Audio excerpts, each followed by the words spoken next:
I need you to help me set this up a little bit. Sure, I'd be happy to. I'm talking to Jim Knotts, our CEO and frequent contributor to the podcast. In early August this year, I got to go to Tama, Iowa with the Wall of Heels, our replica of the wall that travels around the country. I usually only get to go to one or two stops each season, and I had never spent any time in that area of the country. And this stop was unique because we were actually setting up on the Meskwaki settlement, which is an area very close to Tama, Iowa, that is the home of the Meskwaki Indian tribe. So I wanted to go to this stop to be able to spend some time with the Native American culture and also talk to some of their tribe members who are Vietnam veterans. Never had that opportunity before, and I thought it might be interesting. What were your impressions as you got to know the people and saw what was going on there? Well, the first thing I noticed was just how welcoming and accommodating the people from the tribe were. We had a huge number of volunteers come to help set up the wall, and almost all of them were from the tribe. We had activities morning and evening every day we were there, and there was one day that was the tribe's day to do those ceremonies. They were a part of everything all along the way. And they were just incredibly gracious hosts. They were the nicest people. There were a lot of veterans of different eras that came out and participated in the wall, being in their community.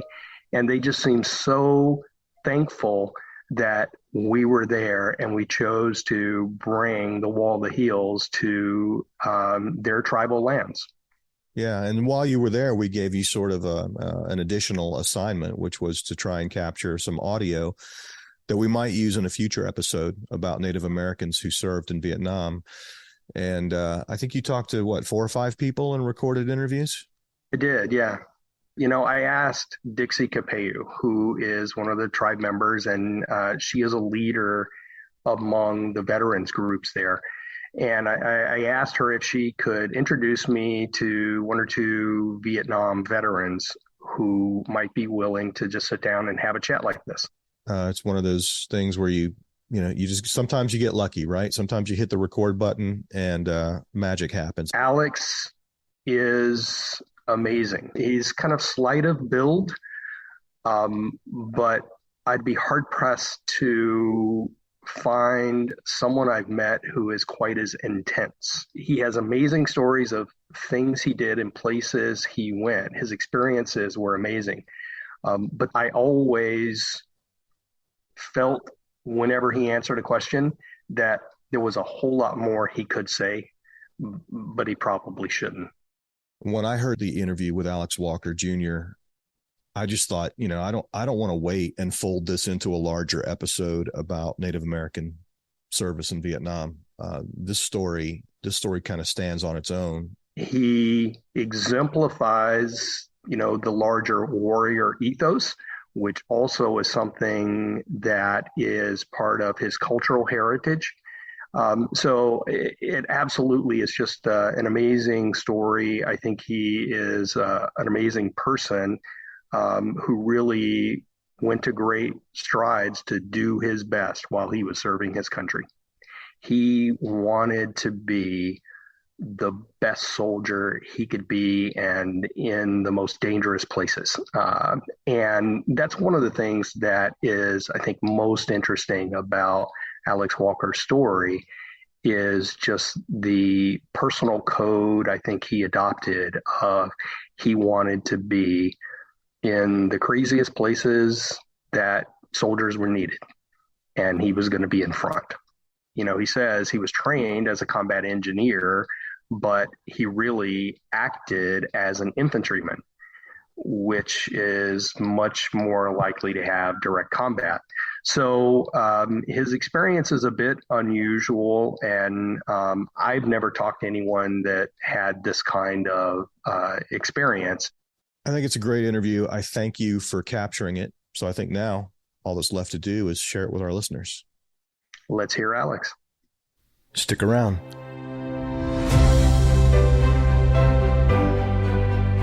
From the Vietnam Veterans Memorial Fund, founders of The Wall, this is Echoes of the Vietnam War.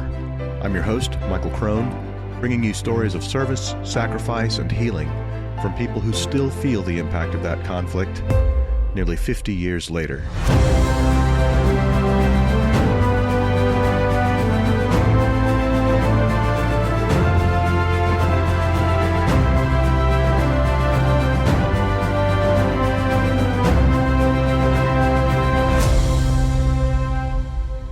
This is episode 37, No Limit. Let's do something a little unusual here. I'd like to present Alex's story without any interruptions, so I'm going to take care of a few announcements up front. By now you know that this year we're celebrating the 40th anniversary of the Vietnam Veterans Memorial. To commemorate this milestone, every day at 3 p.m. Eastern, we read the name of each wall honoree who died on that date.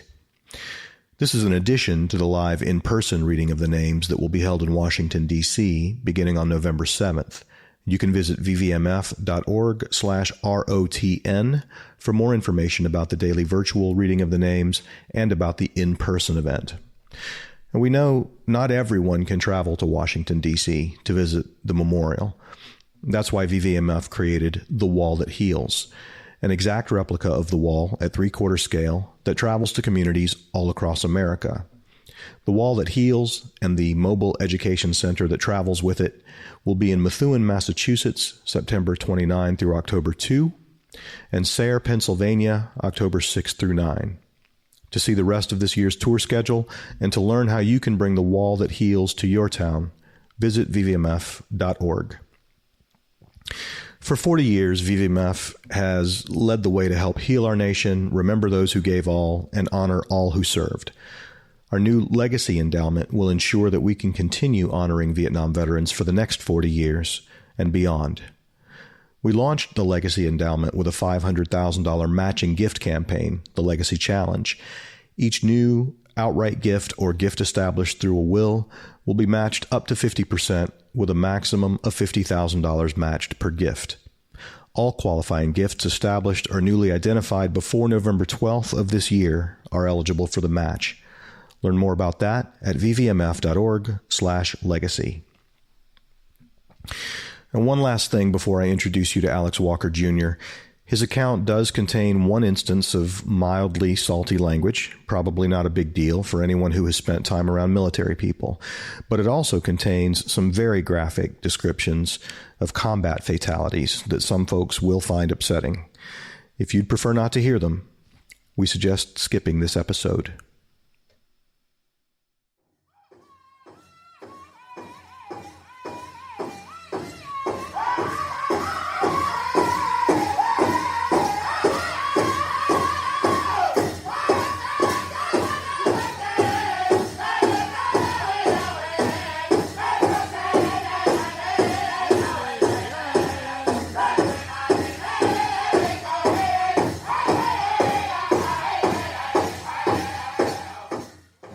My name is Alex Walker Jr. Like a lot of the men fighting in Vietnam, Alex wasn't called by his name. He was given a nickname, one that stuck no matter where he went. Chief. And they said it with respect because they said I was crazy. And, like a lot of the men fighting in Vietnam, Alex felt compelled to follow in the footsteps of his elders, both in his family and among his tribe. I had an uncle that was with the 75th Rangers, which later became the Airborne 75th Infantry Rangers. And my dad was also, I think he was with the Red Bull Division. He fought against Rommel in North Africa, Sicily, France, Germany. My dad never spoke about his experiences, but his friends would always tell me, your dad was a hero. Because apparently he shared stories with them about his experiences. When I used to go to Indian ceremonies here, they would have the war veterans talk about their war experiences during an Indian ceremony. I used to go to Wolf Clan ceremonies, and they would have the warriors talk about their personal experiences. And there was a guy, his name was Bernard Popaki. He jumped twice during the Korean War with the 3rd of the 187th. And he was talking about his personal fighting.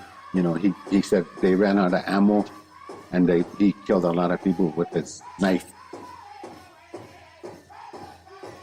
The people that normalized it for me with the killing were the guys from World War II. There was a guy that was a machine gunner. His name was Dewey Roberts Sr., and he normalized the killing for me because he would always say, well, I could take off a person's head at 100 yards and give him hell at 1,000. And it was because of everything that was said to me by veterans that made me want to prove myself.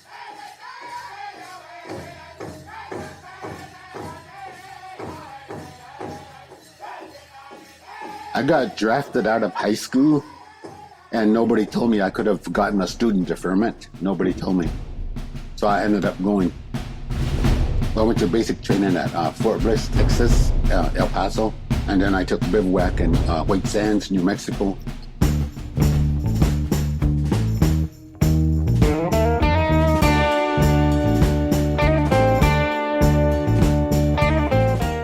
I arrived there around February 16th of 1969, and I extended a little bit beyond that a year later.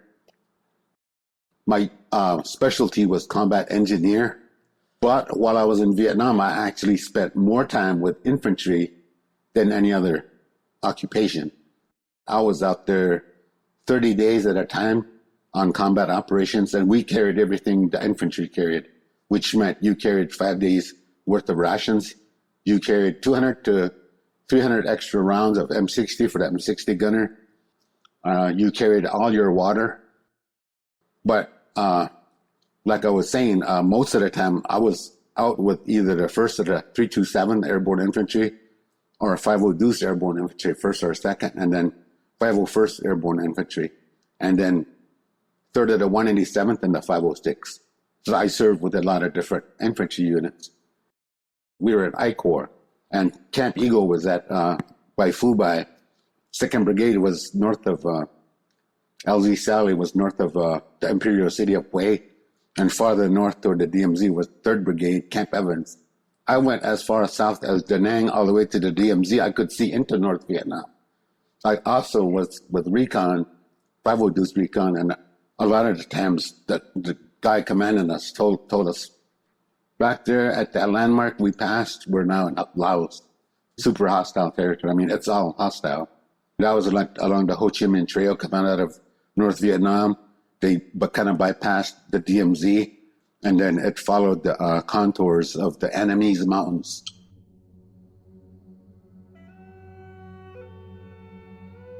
We were looking for the enemy, just trying to establish contact, also calling in for fire support missions. We were calling in for artillery.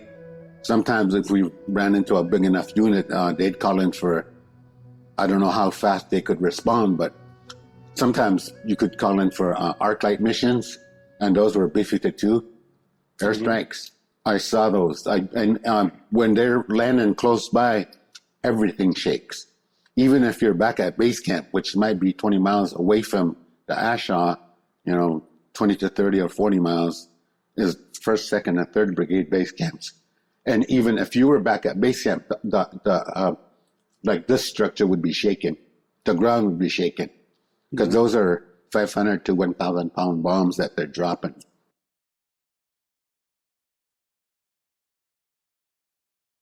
One time I remember I was south of Fubai. I might have been with a recon team then, but I was on a ridge top going up into the mountains by a place called Bac Mao. And then there was a village to the south of us named Fulak. And then on that ridge that pointed to the east, on the left was a Marine compound.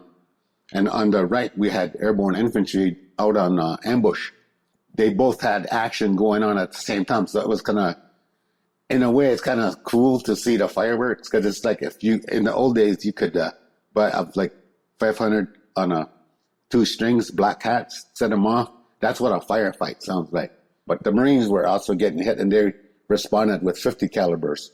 And that's when I realized how far those rounds can go. I mean, they were bouncing off cliffs and going up into the mountains to the north of me, but I was like watching all these spectacular fireworks. Obviously, it's not cool when you yourself are under fire, because I got shot at with yellow tracers, white tracers, blue tracers, green tracers, and if we were getting shot at with red tracers, they were shooting at us with their own weapons.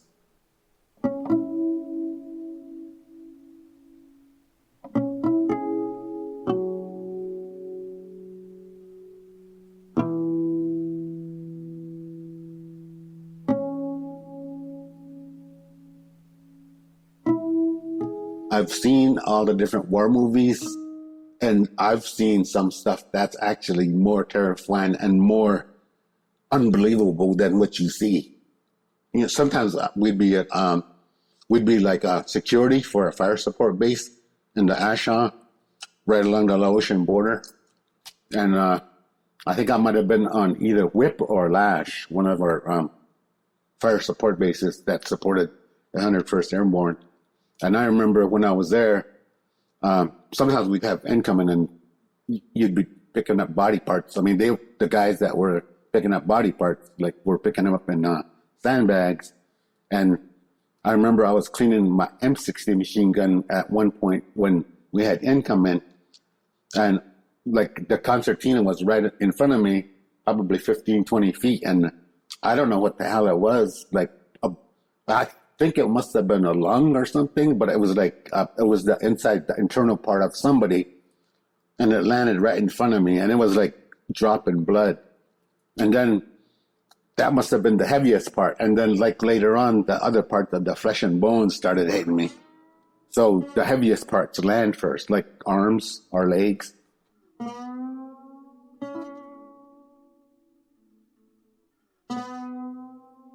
In the Ashaw Valley, the trees were 300 feet tall, 3 levels of jungle, so we could safely drink out of the mountain streams, and that's where I drank all my water, was out of the streams.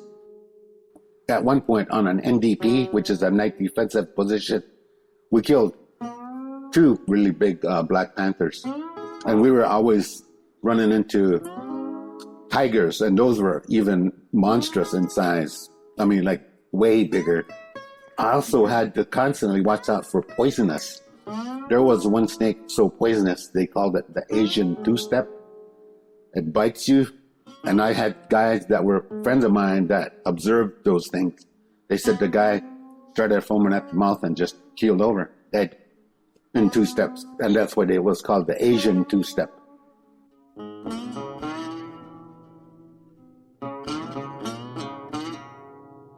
Most of the guys I fought initially were Viet Cong, and then after that I transitioned to the harder when I started humping with the airborne unit. It was nothing but NVA, and some of those guys must have been Chinese because they were 6'1" or taller, and they were big. Solid. The beauty of me being small, a lot of the guys that were 6'4", 6'5" used to make fun of me for being a little guy. Those were the ones that got shot first when we were going out on patrol in elephant grass. The tall guys got hit.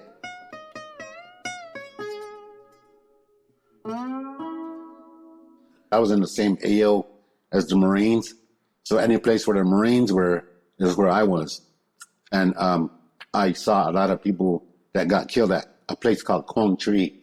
A lot of Marines. We were flying all the way to the DMZ north of Cantien to go on a combat operation out of, I think it was Camp Eagle or LZ Sally. And our commander told us to get out of the Chinook to stretch. And when I was outside, I heard some guys say, "Hey, Chief, come check these out." And I walked over there. There was probably 10 to 15 Marines, dead Marines, and they all had holes like right through their helmets.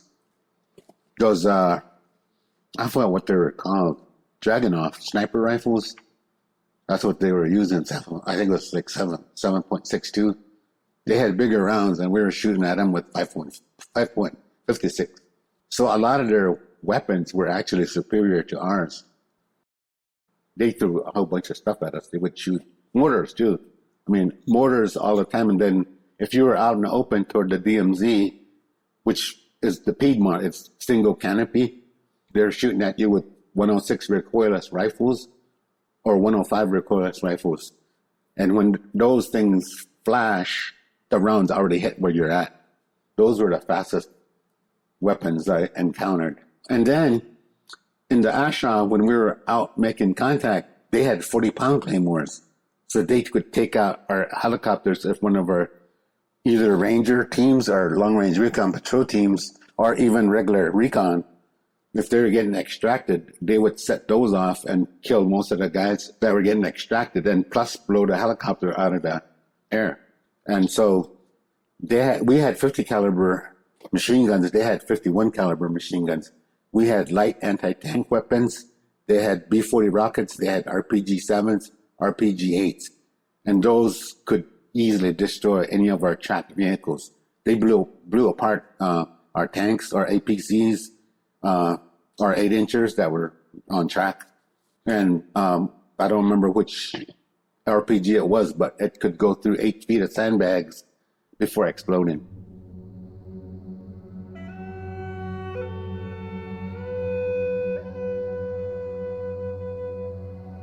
In fact, one of the places where I was along the DMZ was west of Charlie 2, north of Cantien. Marines called it the rock pile. One of those 122 millimeter rockets that hit fire support, I think it was Charlie 2, killed a little over 50 guys, one round.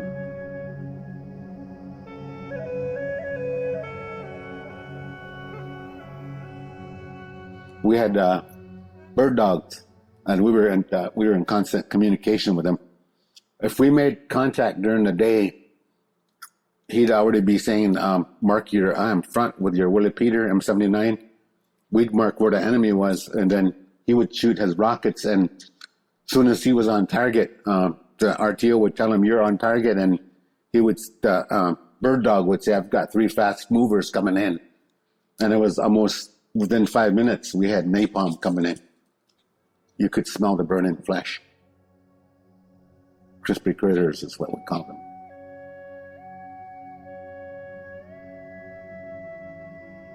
I'll tell you the truth. The last 16 days over there in Vietnam, I did opium. Because I figured I had seen guys get killed with 3 days left in country. Or one more patrol, and they got killed. And I figured if I'm going to die, I might as well die happy.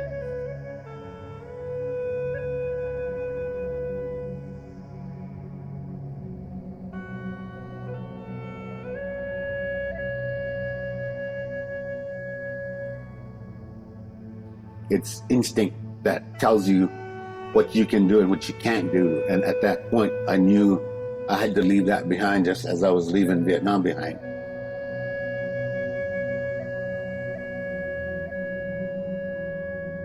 Although it's still here.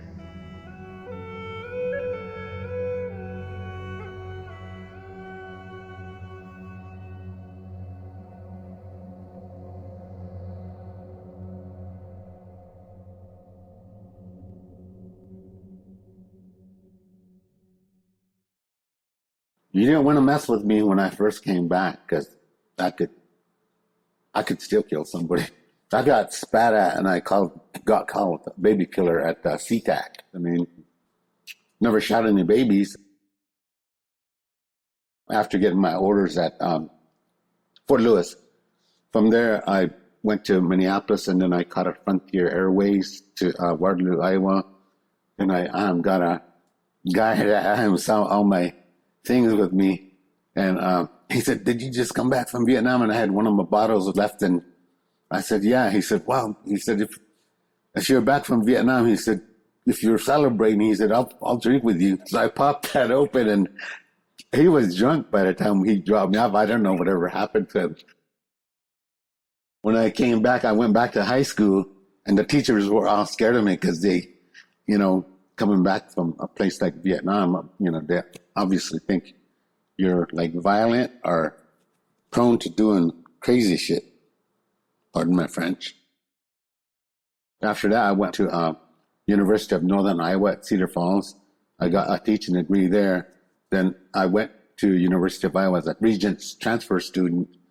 So I got my undergraduate degree from the University of Northern Iowa, but finished out at the University of Iowa, and then I started a master's program at the University of Iowa. So I have a master's in social work from the University of Iowa.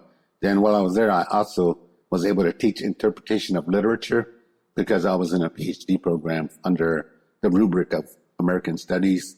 My specialty would have been American Indian Studies if I had continued, but they wanted me to help start the casino gaming on the settlement, and I came back to help the tribe.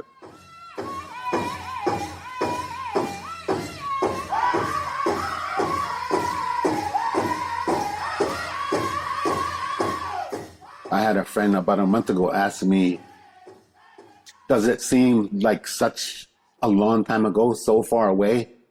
And I said, all I've got to do is hear gunfire or even thunderstorms, because it'll look like artillery working out. A loud thunder could be incoming 122 rounds. It's hell to think about. I mean, and it still affects me to this day. I mean, and people don't get it. People don't get it. It's kind of like I can get set off like really easy. I still have, I think, a rage.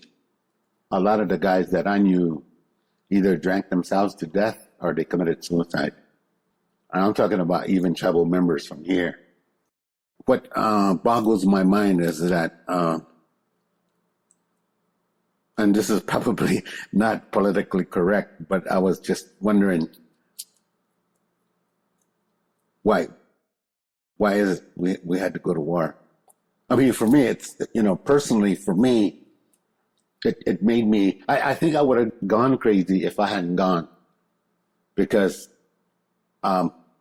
if I stay behind, that means I'm a coward. That means I don't have any backbone. So I was happy to go. I told all of my kids, I said, I don't want you guys going into the military. I said, I suffered enough for you guys. I mean, I suffered enough for the United States of America.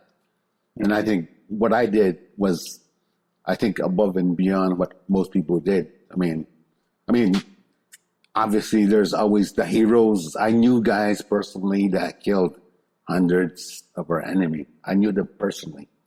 I knew the guy that saved Oliver North's life twice in July of 1969.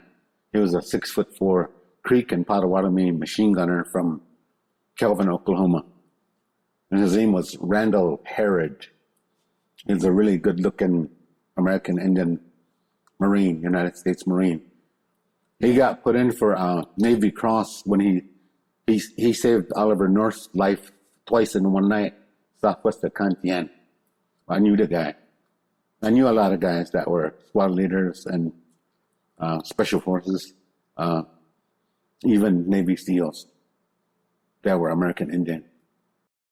A lot of the times when I was out, like a lot of the airborne rangers, there was like a lot of Navajos and some Cherokees and some Oglala Lakotas and Northern Cheyenne and different tribal groups were in a lot of the elite units.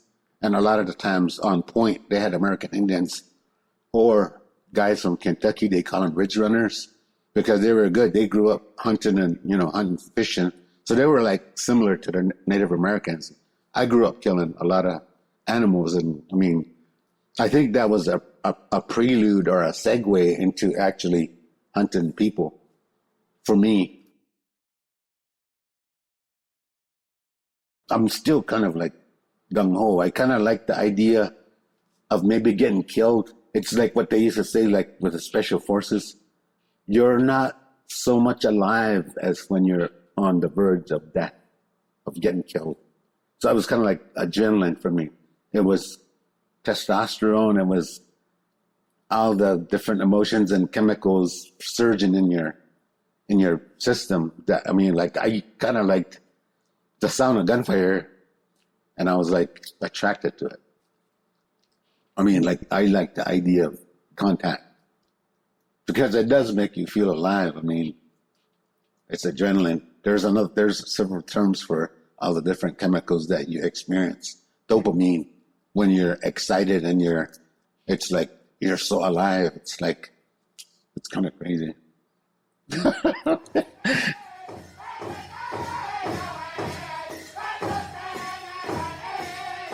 I'm just glad that I'm able to speak on behalf of the Meskwaki veterans that served over there, but also for all the veterans that served over there, because we did our duty. Our nation called us, to sacrifice, and I don't regret my experiences. I think it's like one of the Clint Eastwood sayings. A man's got to know his limits. I know I have no limit. I can go into any situation, and more than likely I'm going to survive.